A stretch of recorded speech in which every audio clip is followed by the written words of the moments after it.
আমরা নলছিড়ি ইউনিয়ন পরিষদের পক্ষ থেকে আজকে সকাল থেকে মাইকিং করে বেড়িবাঁধের বাইরে থেকে লোকজনকে ভিতরে নেওয়ার জন্য আমরা চেষ্টা করতেছি। সকাল থেকে এখন আমরা আসি, সকল লোকজনকে বেড়িবাঁধের ভিতরে নিতেছি।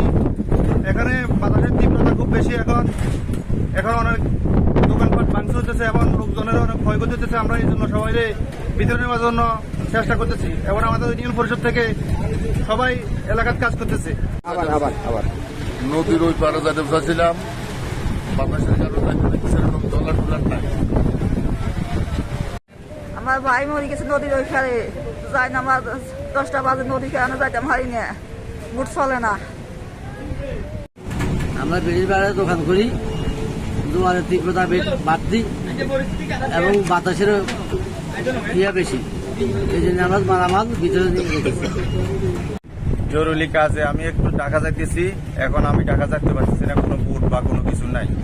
আমি জাহাজে স্যার কি করি, আমার ছুটি শেষ, ইমার্জেন্সি অফিস ছুটি দিচ্ছে, এখন আমি অফিস ছুটির কারণে ইমার্জেন্সি ঢাকা যাইতে হবে।